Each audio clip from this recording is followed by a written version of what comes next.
gore rino akudyiwe rinopisa. Muri yeZimbabwe ndadzoka zvekare pachannel yenyu patinokupai maupdates nyaya dzese dzinenge dzichiitika kunyika yekwedu. Kana uchingotondiona kudai so uchiziva kuti iwewe unodedzera kuti pasi neZANU-PF. Tanga nekulike this video right now kuitira kuti ZANU-PF yacho iboikane. Ende kana uchiziva kuti murungu wako iwe anosupporta ZANU-PF kana kuti munhu weZANU-PF gara waisa ma-earphones bozo unongodzingwa basa akazokuona wakundiona anobva tanga kuvhunduka anobva ashamsika kuti ndezvipi zvaakuitika because ivo vanenge vachida kuti vandione ivo vega kwete kuti mimi murambe muonekwe muchivaona nedata kana kuti pamabasa pamunenge mushandira it's something chekuti havadi kuinzwa nyaya iyoyo. Nhasi ndauya ndine ma-updates ari panapa.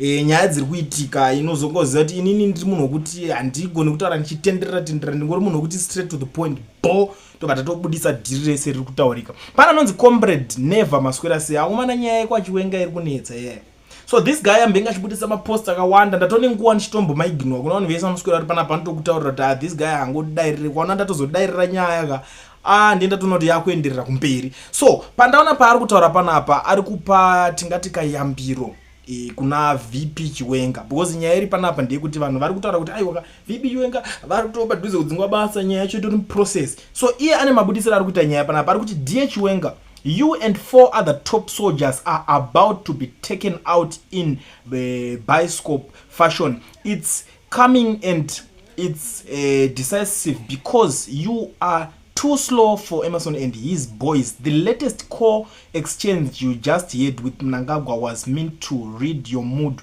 It will happen so fast. Though post yaka tanga aisa panapa anditi aisa iyoyo pane manje ndo iri serious pari kunzi 2025 cables updates update 4 2 assassination options I have mentioned before are back on the table. Chiwenga must be destroyed in an inferno just like General Solomon Mujuru was. Chiwenga must be poisoned with double portions of the substances I have mentioned before. That's comrade Never maswera saying. Ndo zvaari kutaura panapa. Ndobva aisa imwe futi. Iri kunzi generals are in for another big treat as farms and upmarket houses are being sourced for them. Middle rankers will be getting grants to purchase houses and stands, while lower ranks will be getting 2 paychecks and grocery voucher in an effort to diffuse the cool pregnant atmosphere.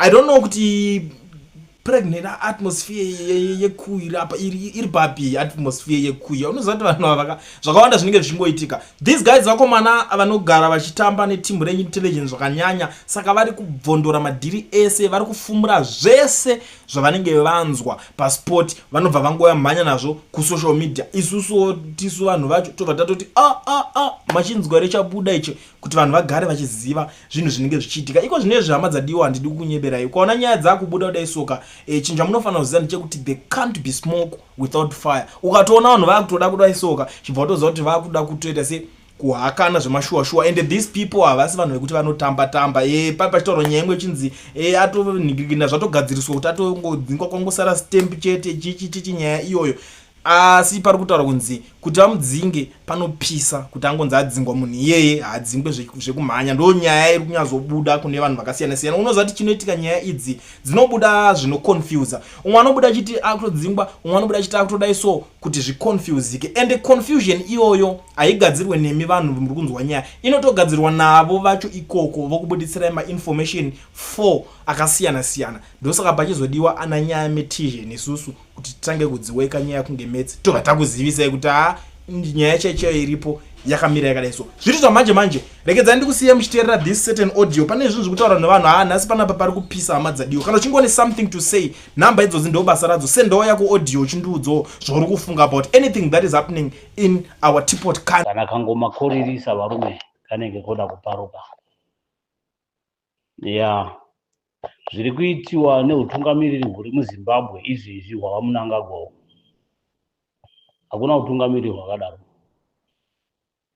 ende hune corruption iri pachena inonhuwa corruption inonhuwa kunhuwa kuti pfu setoilet isingagezwi corruption yavo inonhuwa right from father to children. Corruption yavo inonhuwa. Inoonekwa kana nemunhu asina maziso chaiyo anotoona corruption yavo yavanayo vanhu ivava. Unotungamirira nyika chirudzi ione corruption yakadaro. And in the first place, vari kuba nokuti vakazvigadza pachigaro nechisimba. Hapana kavaisa pachigaro paya. Hapana kavaisa. That's why he's looting like what he's doing. Hapana kavaisa. And vanozviziva kuti havadiwi navanhu. Ndochokwadi ichocho. That's why vari kuba mabira vari kuita. Baba nekukuku, mai nekukuku, vana nekukuku, vazukuru nekukuku. Ani muri kuona? Vese vari kukomberana Zimbabwe kuluta.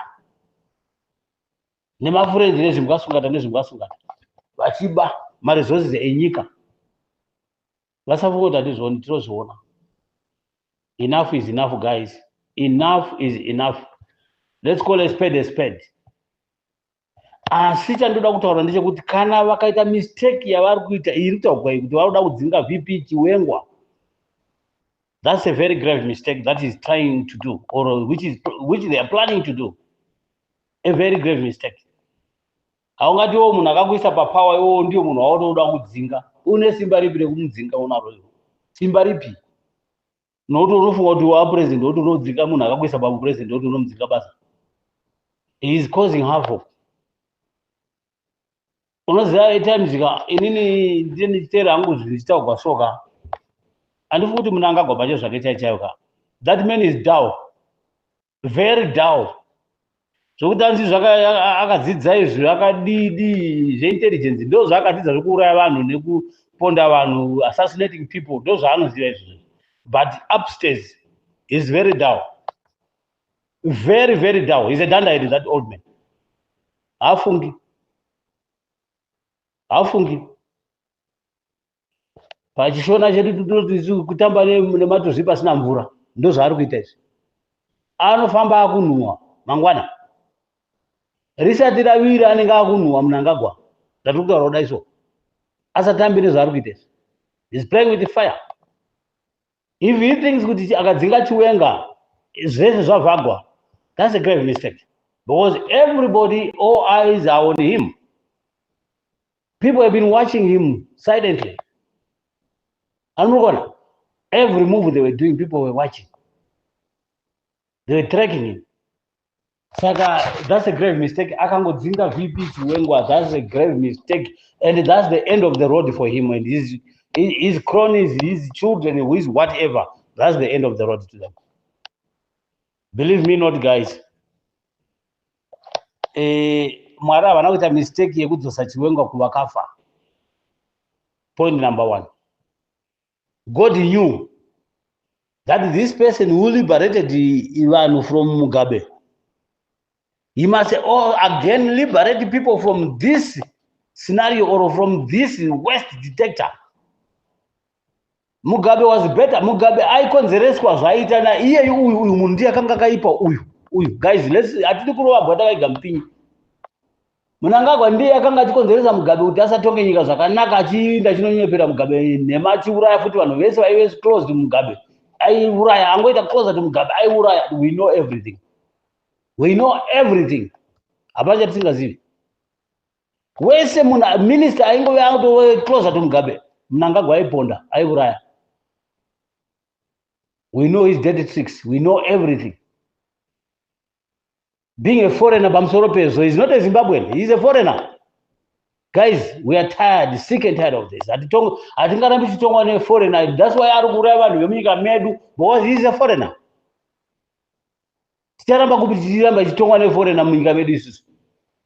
Are we not educated enough that we can rule our own country?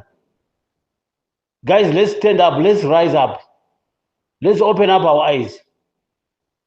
If it is death, let's call death come upon us. But Mnangagwa must go. Mnangagwa must go. Owen Muda, whatever, all those Garwe, Jefferson Musquere is just a small boy. Agakura Manje, Bakura, Takamtarisa, Jefferson Musquere, Bakura, shit. What does he know of politics? In his lifestyle. He's just a kid. Chicha anoziva nezvepolitics, chicha anoziva nezvekutonga kwenyika, chicha anoziva. Just because he's been promoted to be minister. Then he talks nonsense, vana bombshell. This is rubbish. Unacceptable. Guys, enough is enough. Comrade Chiwenga kana denga what this message and ndikutaura iwe. Comrade Chiwenga, this is the time. Mwari havana kukupa a second chance for nothing. Utilize the chance. Batana inachamisa as a matter of urgency like now, and do the unexpected like now. Kana chichitotsa ngakutotaka kutopiswa ma service station amuna ngagwa ese countrywide. Abva anyatsa kutoona kuti vanhu vatsamwa. Ma service station ake ese must be blown off. Ese matrack ake ese tinomaziva ese matrack ake ese must be bent into ashes. Kana achida kutamba nemoto vanhu ngavaitotanga kutozviita izvozvo. Then vanyatsa kutoona kuti vanhu vatsamwa, because unoziva kuti vanhu vatsamwa vasina chavari kuita, people will not believe that. But if people start to do something, ndopachazoona kuti vanhu vatsamwa. Ngatitange kupiswa ma service station ake ese apiswe. Yeah, ese nanomanejwa anatagwire ese ngapiswe. Vana uyu chitumbuzenene uyo dafi uyo chivhai uyo amenoti vhai wacho nachivhai murudzika takabva kupi kana kuti muri whatever chitumbu ichocho one day chichamuka chakaserera chakaponja ichocho. Mari dzedu dzavari kuba vachiita zvavari kuita vachitengera vanhu mota vachiita zvichapera zvese izvi. And my wish is vanhu ivava vakubafa vese voenda kujere. They must suffer and they must feel the pain inoraramiwa navanhu vari kujere muZimbabwe. They must feel the worst part of the pain in our Zimbabwean prisons. What they've caused to Zimbabwean people is intolerable. People are scattered all over the world because of these nonsensical people, idiomatic people, demagogues, vanasingafungi, nini kampoops. We are sick and tired of this. Ngavatambe na Chiwenga, then they will see fire, and it's just under the table. The fire is just under the table, not very far. Yeah, anytime it explodes, this is the time. Munhu wese rise against this nonsensical thing that is happening. Wese vari kuti whatever 2030 vanoda kubakwa vanhu vese ivavo, we know them. Vanoda kubakwa vese, we deal with them nicely. Vakanda majere todhira navo zvakanaka stereka. This is the time. If kana chitiza ngavatize izvi, vakasatiza if what he does is going to succeed, then they'll face the consequences. Believe me not. We're sick and tired of this. Hanzizvo nevakuru kungwara kwagudo kunyenga vavo, hanzi kunyenga vamwe kana ronyengwa iro roti kwangu guduku ndozvikuitwa naMunangagwa nevanhu vake. Vanogona vachiuraya vamwe vanhu, vachikuvadzisa vamwe nenzara, vana vamwe vanhu vachifa muzvipatara musina mishonga, musina kana chii. But come to them vaitwe izvozvo, vanotanga kukomera kuti tazonzamwo, tazoitwa zvakati, vakutanga kuchema. But they forget kuti ivo ndo vari kuitira vamwe vanhu zvakaipa. Makuitirwa imi makuchema. Saka vari kuitirwa vagwadziwa vasi vanhu. Havasi vanhu here. Mufundisi uya vakauraya kumufundisi kumabvuku. Mufundisi waMwari vakamuuraya nekuda kuisa Scott sakupwanya. They think we don't know that. Hakuna mhosva inofa yakadero isingamuki vakomana. Zvese zvakaitwa muti one day or whatever zvichabuda. Mwari havanyarari, Mwari havadhakwi, Mwari havamwi doro. Dzakakumirirai mhosva vakomana, whether you like or not, dzakakumirirai. Muchazviona.